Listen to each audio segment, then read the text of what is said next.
One mafia boss got shot mid-card game by his own right-hand man. Another got gunned down in a barber chair and died grabbing at reflections in the mirror because his brain couldn't tell what was real anymore. One got found in a trunk with $300 stuffed in his mouth and his backside just to send a message about greed. And one got caught after 30 years on the run because he snuck into a hospital to get chemotherapy under a fake name.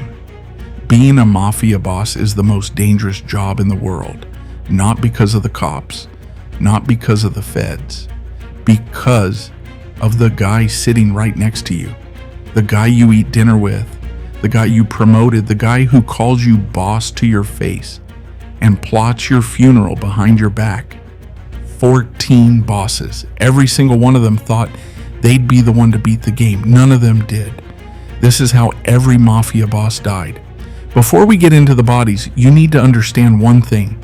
The American mafia wasn't just a bunch running around shooting each other. It was a system, a government, with rules, ranks, territories, and consequences. In New York City, there were 5 crime families: Gambino, Genovese, Lucchese, Bonanno, Colombo. 5 kingdoms operating in the same city. Each one had a boss at the top. And above all, 5 bosses sat the commission. Basically a boardroom where the most powerful criminals in America made decisions together. Who lives? Who dies? Who gets what? Think of it like a corporate structure, except the severance package is a bullet. And the one rule that held the whole thing together? You don't make a move without permission. You don't kill a boss without the commission's approval.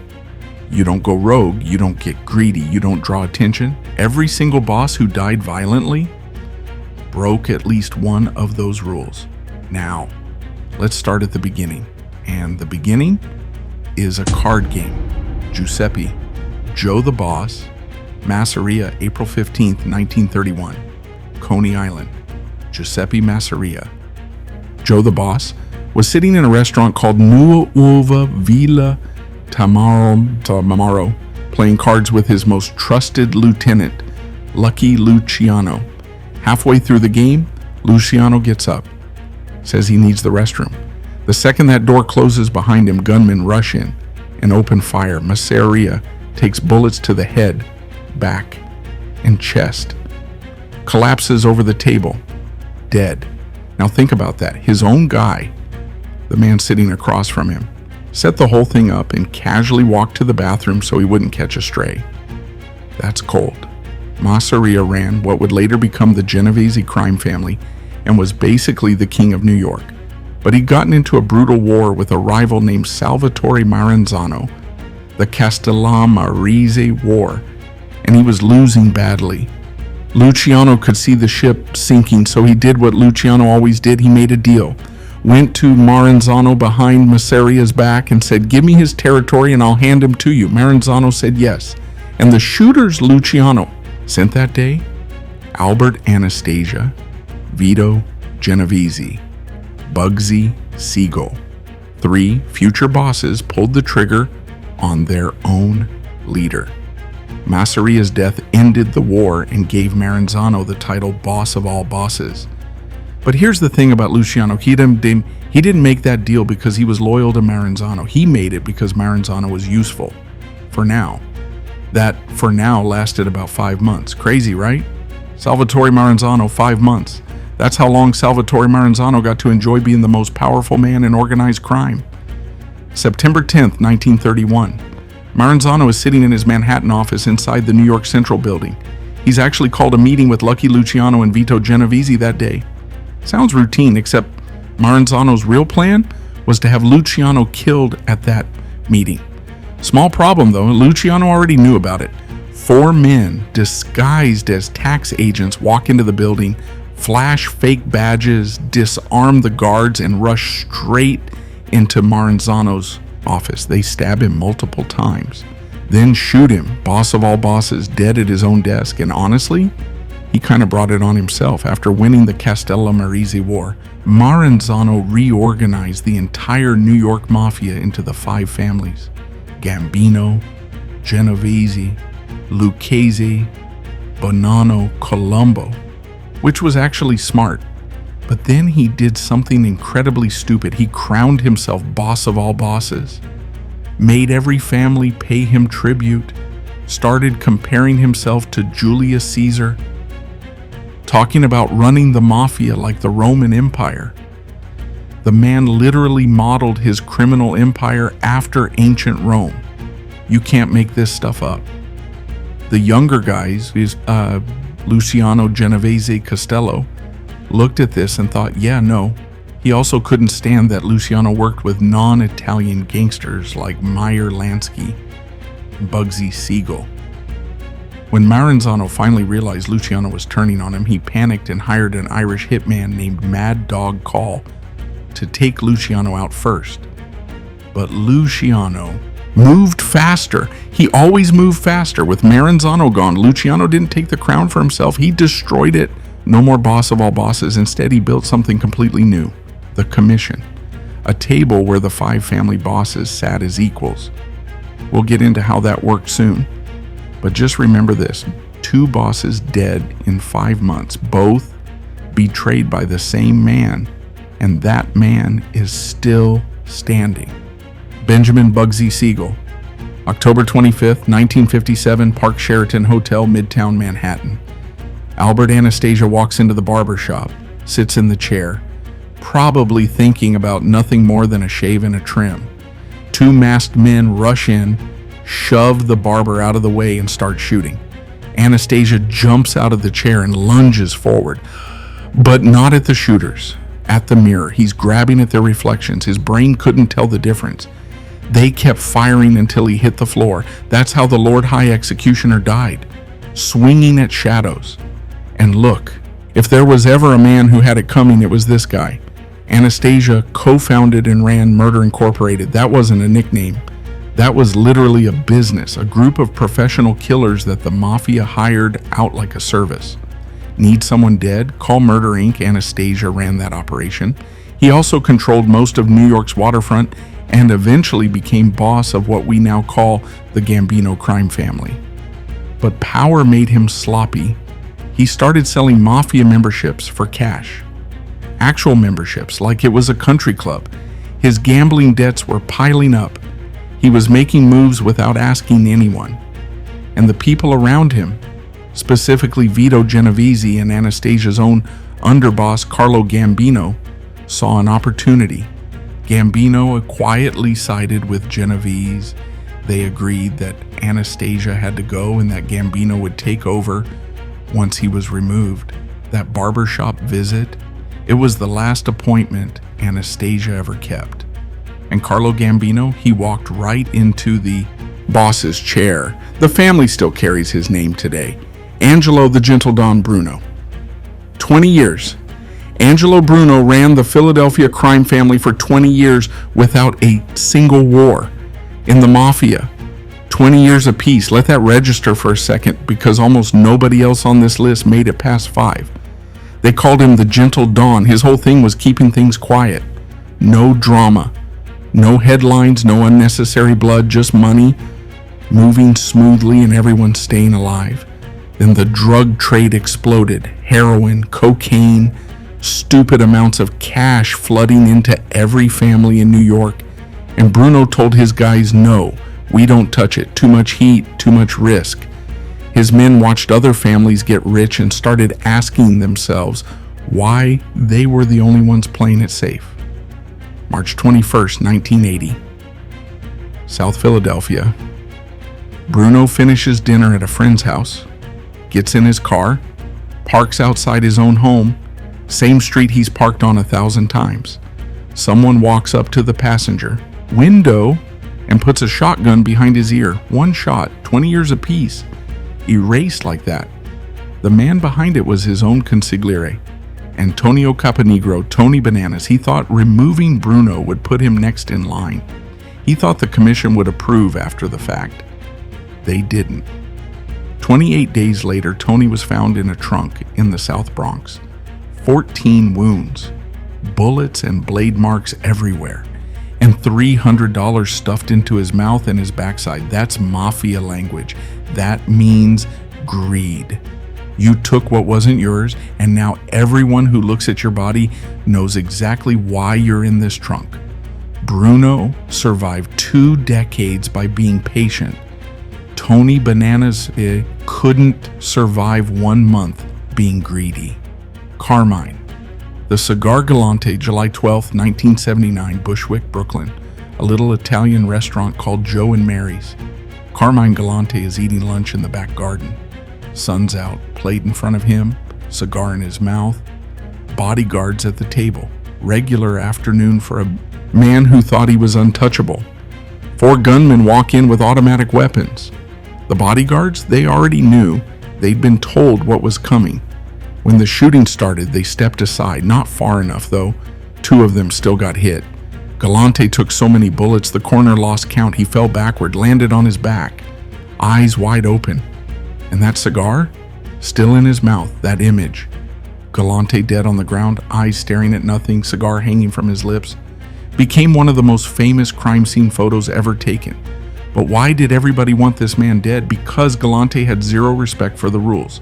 He spent 12 years in prison, got out, and immediately decided he was going to take over the entire heroin trade. Not a piece of it, all of it. He froze out the other families. He killed people without commission approval. He moved like nobody could touch him. The commission put it to a vote. It was unanimous. Every boss agreed. Galante had to go. Even the men sitting at his own table agreed. That's why the bodyguards moved. They weren't caught off guard, they were in on it. A man who trusted nobody died because he trusted the wrong people. And that cigar became his headstone. Sam.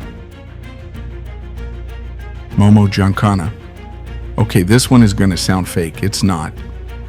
In the early 1960s, the CIA, the actual Central Intelligence Agency of the United States, contacted Sam Giancana, boss of the Chicago outfit, and asked him to assassinate Fidel Castro. The government that was supposed to be arresting this man was now hiring him. On Monday, the FBI is tapping his phones. On Tuesday, a different branch of the same government wants him to kill a world leader. And the assassination plots? Embarrassing. Poison pills, poison cigars, an exploding seashell. That was a real plan.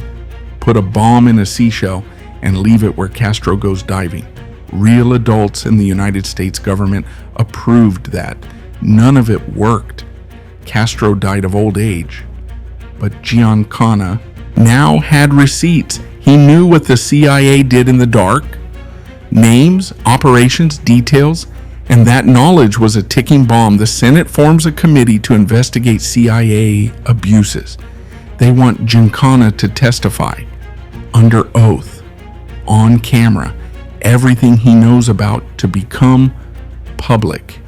June 19th, 1975, the night before his testimony, Oak Park, Illinois. Giancana is alone in his basement kitchen, cooking sausages, 77 years old. Someone he trusted enough to let into his house walked down those stairs and shot him in the back of the head, then flipped him over. 6 more bullets, all around the mouth. I really shouldn't have to explain what that means, but just in case, 6 bullets around the mouth of a man who was about to open it in front of the Senate. That's not a murder. That's a message. Nobody was ever charged. CIA denied it. Mafia denied it. Almost 50 years later, and nobody knows who walked down those stairs. All we know is Sam Giancana had something to say, and someone made sure he never said it. Joseph Joe Colombo. What kind of mafia boss starts a civil rights movement? A real one. Joseph Colombo founded the Italian-American Civil Rights League in 1970. He organized rallies, picketed FBI headquarters, went on television and told America the word mafia was a slur against Italians. He even got the producers of The Godfather to remove the word from the script. A sitting mob boss edited the most famous mob movie in history. That actually happened. Here's the problem though. Every camera pointed at Colombo was also pointed at the world he was supposed to keep hidden. And the other bosses especially Carlo Gambino, were not amused. Gambino built his power on invisibility. Watching Colombo hold press conferences was like watching someone set fire to the building you live in. June 28, 1971, Columbus Circle, Manhattan. Colombo's biggest rally. Thousands of supporters. Press everywhere. A man named Jerome Johnson walks up looking like a journalist, camera around his neck. He gets close enough to touch Colombo, then pulls a pistol and shoots him 3 times in the head. Now watch what happens next. Johnson, the shooter, said, is killed immediately on the spot, before police can reach him, before anyone can ask him a single question. You don't kill the shooter unless you need the shooter to stay quiet. And Colombo, 3 bullets to the head, and he didn't die, not right away. His body survived, but his brain was gone. Vegetative state, couldn't speak, couldn't move, couldn't recognize anyone. For 7 years, he existed like that. His family visited, his crime family moved on without him. And in 1978, quietly, no headlines, his heart stopped. The man who put himself in front of every camera he could find spent his last 7 years in a room where nobody was watching. Paul Big Paulie Castellano. December 16th, 1985. Manhattan. Christmas season. Streets packed with tourists and shoppers and people rushing to dinner. Maximum chaos. Nobody paying attention to anyone. Paul Castellano steps out of his Lincoln Town car in front of Sparks Steakhouse on 46th Street with his underboss, Thomas Bellotti. 4 men in trench coats and fur hats are standing on the sidewalk. In Manhattan in December, nobody looks twice at men in coats. Castellano didn't make it to the door. 6 bullets. Down on the sidewalk. Bellotti went down seconds later. Rush hour. Hundreds of witnesses. 2 of the most powerful men in organized crime dead on a public street, and nobody did a thing.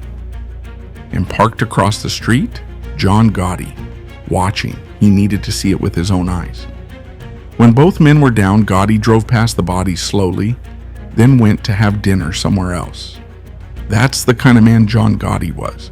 But why Castellano?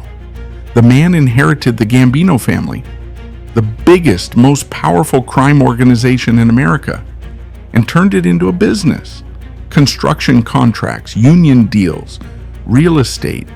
He moved away from street crime and built himself a 17-room mansion on Staten Island that people called the White House. He wore suits that cost more than his soldiers earned in a month and demanded bigger cuts from everyone below him. To the street guys like Gotti, Castellano didn't feel like a boss anymore. He felt like a landlord collecting rent from men who did the actual work. Gotti was loud, flashy, old school. And he decided that sidewalk in front of Sparks was going to be his job application. It worked. Gotti became boss that night. But that love of attention, the suits, the press conferences, the Teflon Don nickname, that's exactly what put him in a cell where he'd die of throat cancer in 2002. We'll get to that.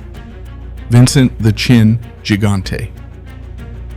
For over 30 years, this man walked the streets of Greenwich Village in a bathrobe, pajamas underneath, slippers, unshaven, mumbling to himself, drooling, looking like a man whose brain had completely left him. The whole neighborhood felt sorry for him. Poor Vinny. Lost his mind. Sad story. That man was the boss of the Genovese crime family, and every single second of it was an act. Vincent Gigante ran one of the most powerful criminal organizations in America while pretending to be clinically insane. Every time the FBI built a case, his lawyer showed up with medical reports, schizophrenia, dementia, not fit for trial. And judges looked at this drooling man in a bathrobe and bought it every time. Meanwhile, behind closed doors, Gigante put on a suit, sat at the head of a table, and made decisions worth billions. He gave orders. He approved hits. Then he took the suit off, put the robe back on, and shuffled outside looking like he didn't know his own name. His rule was simple. Nobody was allowed to say his name, ever. His soldiers would point to their chin when referring to him. That's where the nickname came from. No wiretap ever picked up his name because nobody ever said it. 30 years he kept this up. The FBI finally got a former associate to testify it was all fake. Gigante was convicted in 1997. Even then, even after being found guilty, he kept the act going in prison for another 6 years before admitting in 2003 that, the whole thing was a performance. He died in prison in 2005. And honestly, the crimes aside, 30 years of method acting. That has to be some kind of record. Francesco Frankie Boy Cali. March 13th, 2019, Staten Island. Quiet residential street. The kind of neighborhood where people mow their lawns on Saturdays and wave at the mailman. Not exactly where you'd expect organized crime history to be made. A blue pickup truck slams into a parked Cadillac Escalade outside a modest home. The owner of the Escalade walks outside to see what happened. Normal reaction. Someone hits your car, you go check. He approaches the truck. The driver steps out and shoots him 10 times. That man was Francesco Cali, boss of the Gambino crime family, the most legendary name in organized crime, and almost nobody outside of law enforcement knew his face. That was the whole point. Cali was the anti-Gotti. No cameras, no tabloid nicknames, no flashy suits. He ran things like a ghost. Quiet money, quiet power. The FBI barely had photos of the guy. So who took him out? A rival family making a power play? A disgruntled soldier? A commission order? Nope. A 24-year-old kid named Anthony Camello. No mob ties. No criminal background worth mentioning. No connection to any family anywhere. The rumored motive? He'd been trying to date Cali's niece. Cali told him to back off. And this kid responded by committing the first assassination of a New York mob boss in 34 years. Let that settle. 34 years since Castellano went down outside Sparks. 3 decades of relative peace. And the thing that broke the streak wasn't some elaborate mafia chess move. It was a rejected kid with a gun and a bruised ego. Cali did everything right. Stayed invisible. Followed the rules, kept his head down, and he got killed because he walked outside to check on a fender bender. John the Teflon Don Gotti. You already know how Gotti got to the top. He put Castellano on that sidewalk outside Sparks and drove past the body to confirm. But what happened to Gotti himself is almost a better story. After taking over the Gambino family, Gotti became the most famous gangster in America. And he loved it. Custom suits every day. Front page of every tabloid, reporters waiting outside his social club in Queens. He'd walk out, wave, smile for the cameras. The press called him the Dapper Don. When the feds tried to prosecute him 3 separate times and lost every single case, they gave him another name. The Teflon Don, nothing stuck. Gotti was untouchable, and he made sure everyone knew it. That was the problem, see? The FBI doesn't quit. They lose 3 cases and they don't go home. They get angry, they get creative. They bugged Gotti's apartment above his social club and caught him on tape talking about murders, naming names, trashing his own underboss, Sammy the Bull Gravano. And that's where it all collapsed. Gravano heard those tapes, heard his boss talking about him like he was disposable. And Sammy the Bull did something no underboss of that rank had ever done. He flipped, became a government witness, testified against his own boss in open court. Gotti was convicted on racketeering and murder charges, including Castellano's murder. Life sentence, no parole. The Teflon finally cracked. But even in prison, Gotti tried to run the family. He passed orders through his son, John Gotti Jr. He held meetings with lawyers who carried messages back and forth. The feds knew they couldn't stop all of it. What stopped Gotti was his own body, throat cancer. It spread fast. June 10th, 2002. United States Medical Center for Federal Prisoners in Springfield, Missouri. John Gotti died at 61 years old, behind bars, in a hospital gown, no custom suit, no cameras, no tabloid headlines waiting outside, but by the man who made himself the most visible gangster alive died in the most invisible way possible. Carlo the Godfather Gambino. Now we get to the ones who won. And by won, I mean they died without somebody else pulling the trigger. In this business, that's basically a miracle. Carlo Gambino might be the smartest man on this entire list. He never raised his voice, never made headlines, never wore flashy clothes or drove expensive cars. He looked like somebody's grandfather.